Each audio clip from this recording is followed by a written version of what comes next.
Días, un agrado estar con ustedes en este primer Congreso Internacional del Cibao y también dar las gracias al laboratorio Eurofarma por permitirme estar con ustedes, aunque sea remotamente, y vamos a comentar en los próximos minutos acerca del manejo del síndrome genitourinario de la menopausia. Es un tema muy interesante que queremos abordar en los próximos minutos. Vamos entonces a entrar en el tema y una de las cosas más significativas es que la atrofia vaginal es uno de los determinantes más importantes de la función sexual y de salud urogenital, con impacto en la calidad de vida según la IMS desde hace muchos años. Por lo tanto, este tema de manejo del síndrome genitourinario o atrofia vulvovaginal, como se llamaba antes, es un tema muy trascendental en el manejo de la paciente en el climaterio. ¿Por qué tenemos este problema? Bueno, lo tenemos en los últimos 100 años porque la expectativa de vida de nuestra población cambió. La expectativa de vida hace 100 años no superaba los 50 años, las mujeres no vivían en menopausia, en cambio ahora en nuestros países y en Latinoamérica ya están viviendo 30 años en periodo de menopausia sin estrógeno, por lo tanto tienen 30 años con posibilidad de tener daño desde el punto de vista del hipoestrogenismo que se produce. ¿Ya? Y el hipoestrogenismo obviamente produce muchos daños, produce muchos problemas a nivel vasomotor, a nivel cerebral, ¿no es cierto?, a nivel de hueso, pero también obviamente donde vamos a hablar ahora, que es en la parte urogenital. ¿Ya? Y en la parte urogenital, ¿no es cierto?, es una sintomatología que se produce como sintomatología tardía habitualmente del climaterio, más o menos 3 a 5 años después de producida la menopausia, ¿no es cierto?, y se caracteriza por síndrome uretral, atrofia vaginal, dispareunia y fundamentalmente pérdida de libido. Ahora, ¿es común esto? Sí, es muy común, y esto es un estudio del grupo de Redling que muestra que en las mujeres con climaterio, alrededor de al menos un 50% refiere sintomatología de la esfera urogenital como causa de consulta incluso y como presencia de síntomas en su vida en posmenopausia. Ahora, ¿por qué se produce esto? En realidad, porque es urogenital. Es porque el tracto genital bajo y el urinario distal tienen un origen embriológico absolutamente común, que es el seno urogenital, y que obviamente ambas partes responden a estrógeno, porque tienen tanto receptores estrógenos alfa como beta. Y esto, como les decía, se provoca porque se produce un hipoestrogenismo al momento de la menopausia que después de un cierto tiempo, cuando ya ha pasado 3 o más años, se va produciendo un deterioro progresivo que se hace sintomático en general entre los 3 y los 5 años después de que se produce la menopausia. Ahora, les decía que no solamente un problema de atrofia vaginal, sino también uretral. Esto es de una vagina premenopáusica con perfecta calidad de vagina con todas sus capas, ¿ya? Y esta es una uretra totalmente normal premenopáusica. En cambio, fíjese, una vagina posmenopáusica acá y una uretra posmenopáusica que también son de muy mala calidad y obviamente van a sufrir ambos el deterioro producido por el hipoestrogenismo. Ahora, a esto se asocia la posibilidad de prolapso genital e incontinencia de orina. Sabemos que es muy común el prolapso genital en mujeres con partos vaginales, y las mujeres posmenopáusicas dijimos que presentan alrededor del 50% síntomas genitourinarios e incluso con incontinencia de orina, y consultan muchas veces por esta causa.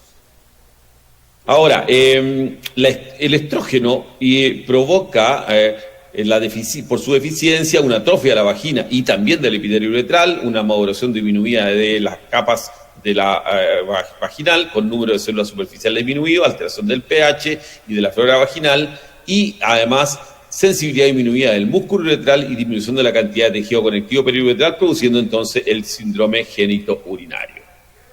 Entonces va a producir síntomas tanto vaginales como urinarios, que todos conocen, ¿no es cierto?, sequedad, prurito, dispareunia, etcétera, e infecciones urinarias por un lado, disuria, incontinencia, etcétera. Esto es algo absolutamente conocido por todo el mundo y no vamos a insistir en esto. Entonces la atrofia, ¿no es cierto?, es capaz de producir por dispareunia. Esto produce vaginismo, alteración de la relación sexual, disminución del deseo y disminución de la actividad sexual, y esto entonces también influye en la calidad de la vida sexual de la mujer en este periodo de la posmenopausia tardía. Y esto se produce a medida, la sequedad vaginal, se produce a medida que va pasando la menopausia. Cuando recién se produce la menopausia o premenopáusica, casi no hay sequedad vaginal, y a los 2 o a los 3 años después de la menopausia, la frecuencia de sequedad vaginal llega hasta más de un 50%. Y entonces, ¿por qué se produce esto? Es debido al hipoestrogenismo. Si nosotros vemos la cantidad de estrógenos y su relación con sequedad vaginal, dispareunia o ardor vaginal, vamos a ver que cuando los estrógenos están sobre 50 picogramos, vamos a tener muy poca sintomatología de urogenital. En cambio, cuando hay estrógenos bajo 50 picogramos, o sea, en el periodo menopáusico, ¿no es cierto?, vamos a tener una frecuencia alta de sintomatología urogenital. Y esto se ve muy fácil o se entiende muy fácil cuando uno mira una microscopía de la mucosa vaginal en periodo fértil, ¿no es cierto?, en que está totalmente con todas sus capas, capa basal, capa intermedia y capa superficial con descamación, versus en la posmenopausia en que solamente permanece la capa basal. Estas son fotografías desde microscopio a la misma intensidad y se ve claramente que aquí está la capa basal y aquí está la capa basal, y en cambio el resto de las capas, ¿no es cierto?, no las tiene la mujer en la posmenopausia, y eso es lo que produce entonces la dificultad y los problemas de esta mujer, porque esta capa desapareció, todo este tejido desapareció en la posmenopausia, y esto también se explica en este esquema que se ve en una vagina premenopáusica, ¿no es cierto?, de un muy buen color rosado, ¿no es cierto?, rosa fuerte, con pliegues, con elasticidad, versus una mujer posmenopáusica en que la vagina es muy pálida, sin pliegues y totalmente poco distendible, ¿ya? Y obviamente va a empezar a dar molestia. Entonces, esto es el síndrome genitourinario del climaterio, y lo importante ahora es ver cómo lo vamos a tratar. ¿Cuál sería el tratamiento entonces del síndrome genitourinario del climaterio? Que es lo que vamos a abordar ahora. Y ya en la IMS, en el año 2013, se plantea que la terapia hormonal sistémica y especialmente local se corrige las consecuencias del hipoestrogenismo en el tracto urogenital y mantiene también la salud vaginal. Y también plantea que en aquellas personas en que los síntomas son solamente referidos a la esfera urogenital, el estrógeno local en baja dosis es preferible para ese grupo de mujeres. Esto ya lo plantea la IMS hace casi 10 años y esto se sigue manteniendo esta perspectiva hasta hoy día, ¿ya? Ahora, en la NAMS, en el año 2007, habla de la estrogenoterapia vaginal local en el tratamiento de la atrofia y plantea que la estrogenoterapia vaginal debe continuar por el tiempo que sea necesario mientras permanezcan los síntomas urogenitales. O sea, si esta mujer tiene síntomas urogenitales y tiene 55 años y sigue con los mismos síntomas, una vez que suspende el tratamiento y tiene más de 60 años, puede seguir perfectamente con la estrogenoterapia vaginal sin ningún problema. Incluso se plantea que para aquellas mujeres con cánceres hormonodependientes, las recomendaciones dependen de la preferencia de la mujer y de acuerdo con su oncólogo, y hoy día está validado el uso de estrogenoterapia vaginal con tratamientos hormonales de baja potencia, lo vamos a comentar al final, para corregir la atrofia urogenital, incluso en mujeres con cáncer de mama tratado, con atrofia urogenital que puede ser muy, muy importante en este grupo de mujeres. Entonces, el tratamiento va a ser fundamentalmente farmacológico y puede ser sistémico o local. Y el tratamiento sistémico clásico, obviamente, la estrogenoterapia, ya sea sola o acompañada de una progestina en caso de que la mujer tenga útero. Y aquí también se incluye la tibolona, que sabemos que tiene un efecto tanto estrogénico como progestagénico y androgénico, y tiene un efecto entonces interesante desde el punto de vista farmacológico en la atrofia urogenital o síndrome genitourinario.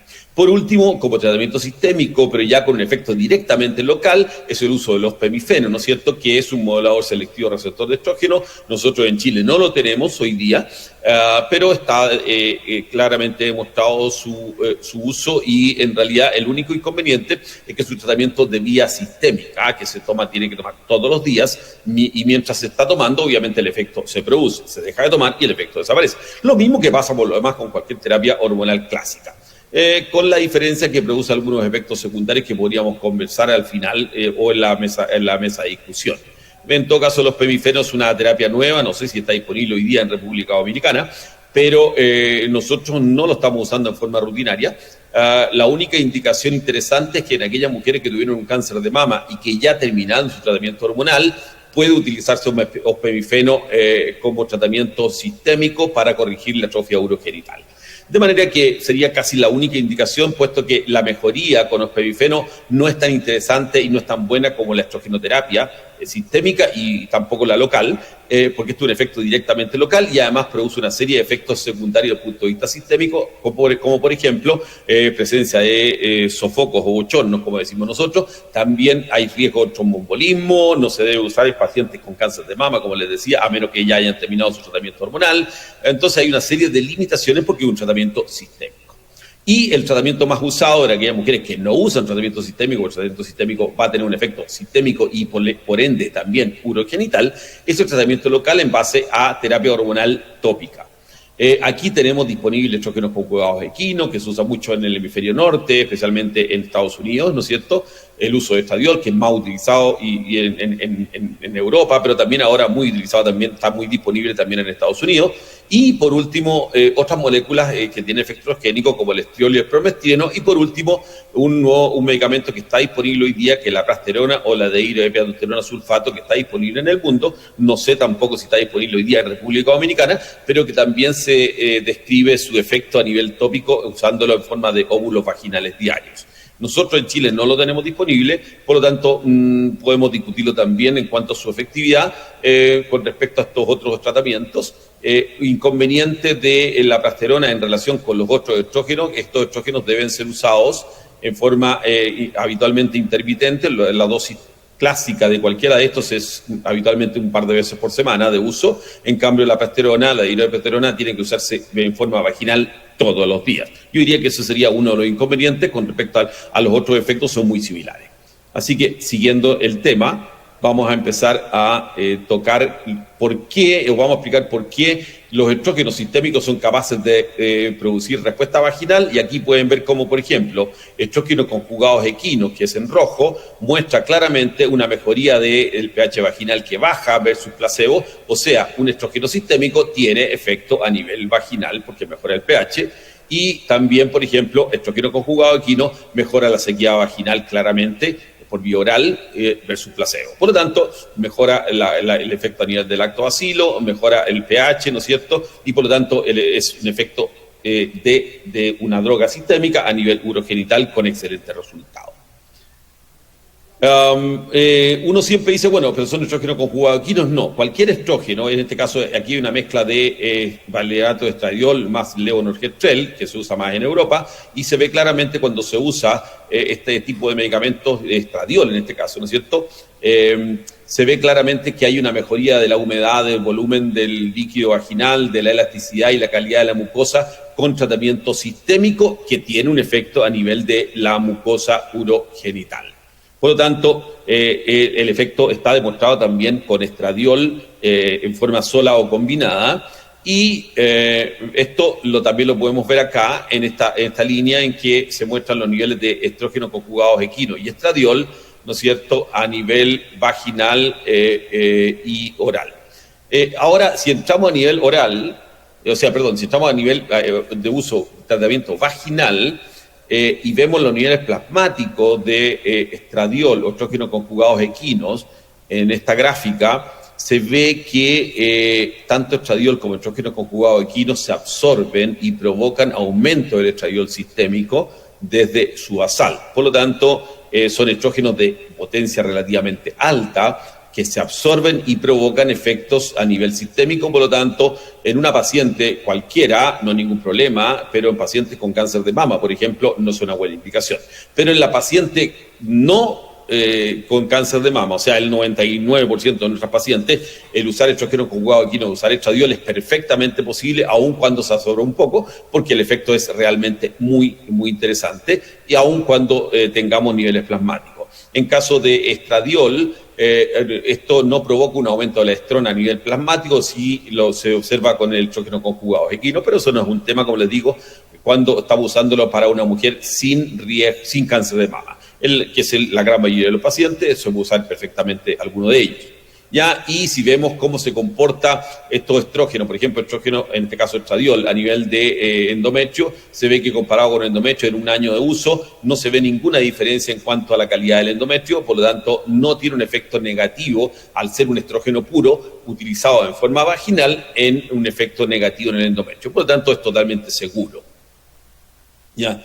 Y existen además dos estrógenos locales que son de muy baja dosis o de muy baja potencia, como el estriol, ya, que es el que vamos a comentar, ¿no es cierto?, que es un estrógeno de baja potencia, que no se convierte a estradiol, que tiene una unión breve a los receptores de estrógeno y que en forma local, en forma vaginal, tiene un efecto muy interesante, ya se absorbe un poco, ¿no es cierto?, el estriol vaginal y el estriol oral, se absorbe un poco a nivel vaginal, pero la conversión de estriol a estradiol es muy escasa y la potencia de estriol a nivel sistémico es casi nula. De manera que no influye en el riesgo endometrial aparentemente, ¿no es cierto?, y es una dosis muy poco productora de problemas en cuanto a su posible absorción, que es muy leve, pero que no tendría un efecto importante desde el punto de vista sistémico,